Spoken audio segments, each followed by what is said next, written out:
कमरे में बुला के और मेरे को गंदी गंदी पिक्चरें दिखाते थे और कहते थे अगर मेरे पापा को भाइयों को मार डालेंगे।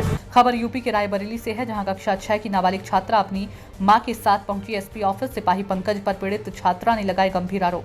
पीड़िता के घर पर ही किराए में रहता था आरोपी सिपाही पंकज। 1 साल से पीड़िता के साथ कर रहा था छेड़छाड़।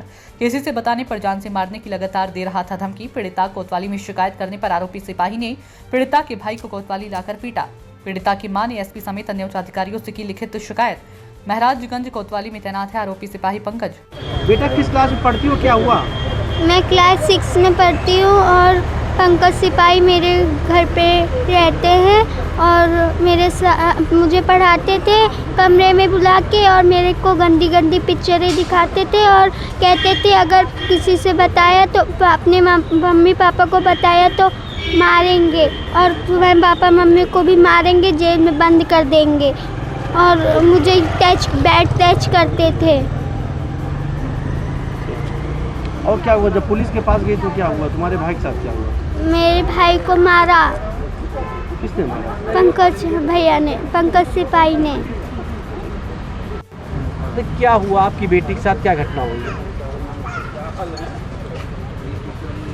पंकज नाम का एक सिपाही मेरे घर में रहता है, महाराजगंज के उसमें रहता है तहसील में, और हमारे घर में रहता था। 1 साल हो गए और हम विश्वास था हमारे घर में अच्छे से रहता था, हमको मालूम नहीं था। तो मेरी बेटी को पढ़ाने लगा था, तो वो पढ़ाने ही के बहाने ले जाता थे रूम में, बैठते थे, पढ़ाते थे। हम कहीं पढ़ा रहे होंगे तो फिर धीरे धीरे वो गंदी पिक्चर दिखाने लगा, इसके साथ हाथ रखने लगा, धीरे में सब करने लगा इसके साथ। ये बता नहीं रही थी। तो एक दिन मेरे घर पंकज आए, यही हफ्ता भर बाद जब पंकज जी आए तो ये देख के छुप गई, बेड के नीचे छुप गई। तो हमको कुछ शक हुआ कि ये देख के पंकज को क्यों छुप गई। जब ये पंकज को छुप गई देख के, तो हमने इसको देखा कि वो जीने से चले गए थे मेरे पंकज जी। तो फिर नीचे आए, वो चले गए। फिर तो हम इसको निकाल के मुझसे पूछे, जांचे कि क्या है, तो बता नहीं रही थी। फिर 4 दिन पहले इसने हमको